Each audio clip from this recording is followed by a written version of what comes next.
mesdames, mesdemoiselles, messieurs, Daniel Pilon, BAA, chroniqueur libre-penseur. Bienvenue à cette vidéo spéciale dans laquelle je vais vous divulguer les résultats d'un sondage qui s'est échelonné du 30 juillet au 4 août 2020 dans la province de Québec, dans lequel je voulais valider le niveau de satisfaction des Québécois par rapport à la CAQ, à notre gouvernement. C'est important que vous écoutez jusqu'à la fin, non pas tirer des conclusions parce que vous avez écouté les 2 premières minutes. L'interprétation d'un sondage est très importante. Donc, le sondage a fonctionné un peu en 2 étapes. J'ai créé 3 questions. La première, êtes-vous satisfait des mesures sanitaires prises par la CAQ pendant la crise de COVID? Donc, c'est important que la question n'incite pas quelqu'un à répondre d'un bord, de l'autre. J'ai essayé vraiment d'avoir des questions neutres. Ensuite, aux dernières élections, avez-vous voté pour la CAQ? Donc, c'est factuel. Troisième question, si des élections étaient déclenchées la semaine prochaine, voteriez-vous pour la CAQ? J'ai mis ça sur ma page, Daniel Pilon, chroniqueur libre-penseur. Je suis très conscient, pas besoin de l'écrire, pas besoin de le mettre dans les commentaires. On va régler ça tout de suite. Le premier 7500, les 2 premiers jours, je vais vous le montrer sur un graphique. Je suis très conscient que c'était surtout des abonnés de ma page. Donc, êtes-vous satisfait des mesures sanitaires prises par la CAQ? Et puis, si des élections étaient déclenchées la semaine prochaine, le pourcentage est pas mal le même tout le long du sondage. Après 7500 personnes, j'ai récolté un total de 15 000 réponses.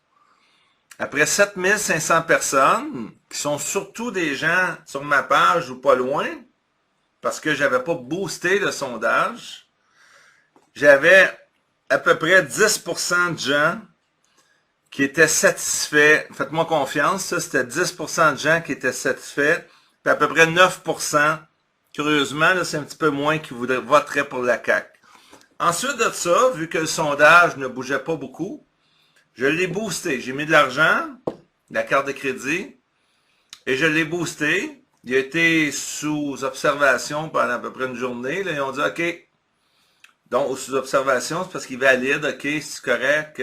On sait que les géants des médias sociaux ont l'œil ouvert ces temps-ci.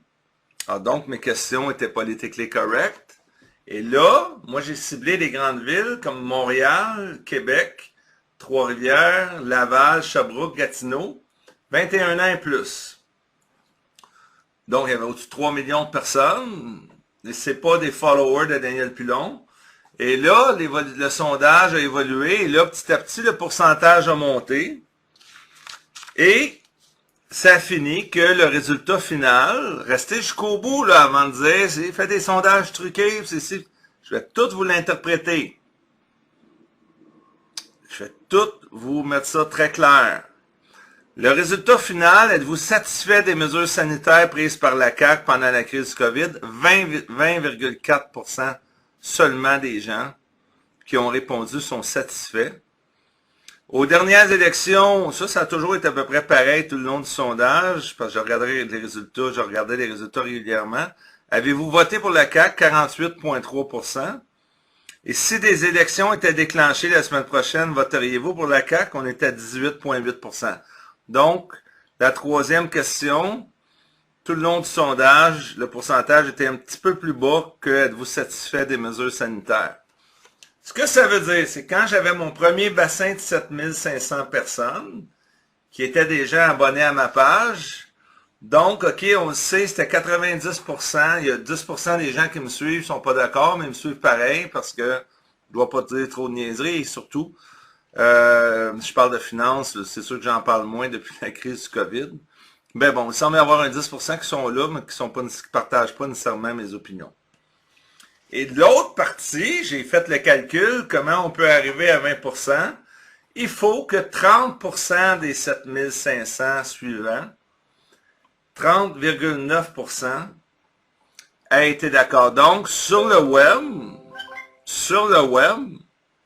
ceux qui ne sont pas mes followers, donc complètement détachés de moi, c'est un sondage qui se promenait partout, c'est l'algorithme de Facebook qui le fait promener, c'était 30% des gens.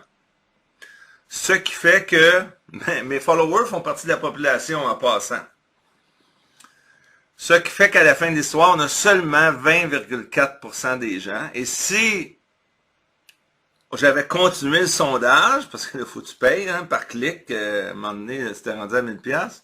Si j'avais continué le sondage, on aurait eu encore manifestement le 30%, 30-31% qui sont satisfaits de la CAQ, ceux qui ne sont pas liés avec moi.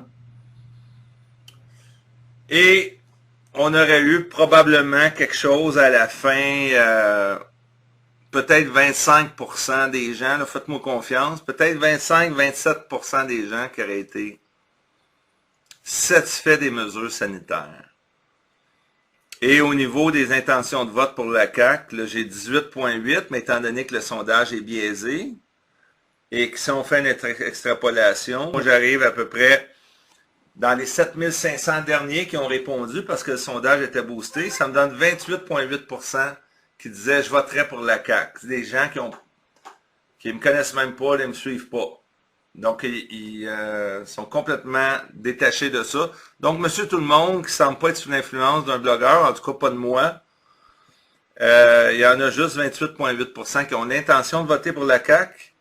Et il y en a 30%, 30,9% qui sont d'accord avec les mesures sanitaires. Ça, c'est des gens qui n'étaient pas rattachés à ma page. Mais ma page, c'est souvent des gens qui suivent d'autres blogueurs, comme Alexis Cossette-Trudel, comme Claude Gélina, comme Amélie Paul, etc., etc. Donc, c'est pas juste un petit 10%, que 7500 personnes, il y a plus que ça. Donc, je peux vous dire, sans crainte de me tromper, pour l'ensemble, et ça, on est sur Internet, donc, on ne touche pas les personnes âgées qui regardent SRC et TVA à journée longue en boucle, sans préjugés, là, mais on sait que c'est comme ça que ça marche. Donc, on sait que là, le résultat aurait été différent. Mais au point de vue des gens qui sont branchés, on peut dire, sans crainte de se tromper, qu'il y a seulement 25% des gens qui sont satisfaits de la CAQ. Et pour ce qui est de ceux qui vont voter pour la CAQ, s'il y avait des élections, donc on parle de 23-24%, c'est comme 1 ou 2% de moins tout le long du sondage. Donc on peut voir ici le graphique qui montre l'évolution des gens qui ont voté le 30 juillet, le 31. Et après ça, je l'ai boosté, donc à un moment donné, il a décollé le 1er août, 2 août, 3 août, le 4 août, j'ai fermé boutique. Donc, M. Legault, maintenant, vous savez que vos mesures sanitaires ne sont pas populaires. Alors, vous pouvez inventer toutes sortes de sondages. Mais moi, j'en ai fait un, les gens sur le web, ça ne passe pas très bien la mesure avec les masques.